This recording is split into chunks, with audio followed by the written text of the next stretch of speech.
차별금지법은 동성애 반대 처벌법이란 주장, 사실이 아니라고 지난주에 저희가 팩트체크해드렸습니다. 그런데 성소수자 다음은 외국인입니다.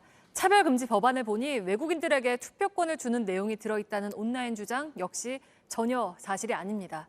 팩트체크 이가혁 기자 나와 있습니다. 네. 이가혁 기자, 이것도 지금 널리 퍼져 있죠? 네, 그렇습니다. 온라인에 많이 퍼져 있는데요. 외국인 또는 콕 집어서 중국인이 우리나라 대통령이나 국회의원까지 뽑게 되는 법이다. 이거 통과를 막아야 한다. 이 글을 퍼뜨려달라. 이렇게 독려하는 글이 많이 퍼졌습니다.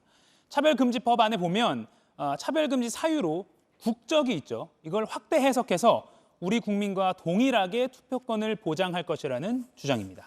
네. 근데 누가 투표를 할 수 있는 건지는 이거는 아예 헌법에 나와 있는 거잖아요. 네, 그렇습니다. 헌법 제24조에 나와 있습니다. 네. 모든 국민은 법률이 정하는 바에 의하여 선거권을 지닌다. 법률 바로 공직선거법입니다. 주민등록이 된 18세 이상 국민이고요. 외국인은 기본적으로 안 됩니다. 재외국민도 선거인 명부 작성일 기준으로 3개월 이상 주민등록이 돼 있으면 투표할 수 있습니다. 아주 예외적으로 외국인이 투표할 수 있는 경우가 있습니다. 주황색입니다. 지방선거인데요.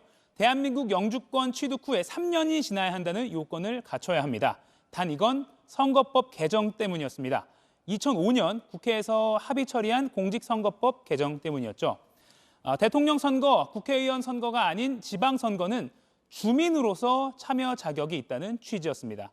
마찬가지로 선거법을 다시 바꾸지 않는 이상 갑자기 외국인들이 없던 투표권을 가질 일은 없습니다. 네, 그러니까 선거법을 바꾸고 아예 개헌까지 해야 된다는 거군요. 네, 굳이 따지면 그렇습니다. 네. 헌법재판소가 관련된 판단이 이미 있습니다.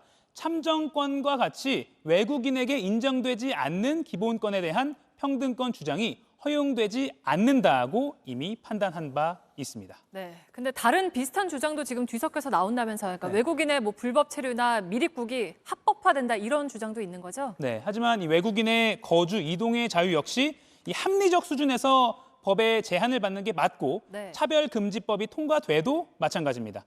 이 외국인이 입국하려면 여권, 비자 필요하고 합법적인 체류 자격도 있어야 합니다.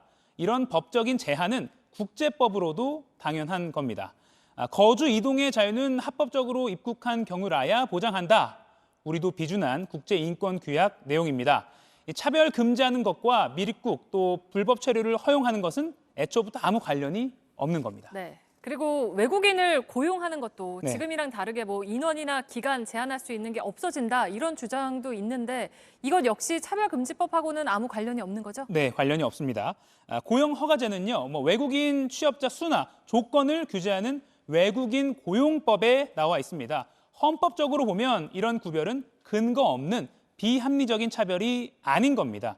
이미 우리 헌법재판소도 현행 외국인 고용법의 목적, 즉 내국인 보호 등을 위해선 외국인의 직업의 자유가 적절한 선에서 법률을 통해 제한될 수 있다고 여러 차례 판단했습니다. 정리하면 차별금지법은 비합리적이고 근거 없는 자의적인 차별을 금지합니다. 국민과 외국인을 아무 구별 없이 대우하는 법률이 아닙니다. 이건 차별금지법이 이미 존재하는 다른 나라 역시 마찬가지입니다. 네, 잘 들었습니다. 팩트체크 이가혁 기자였습니다.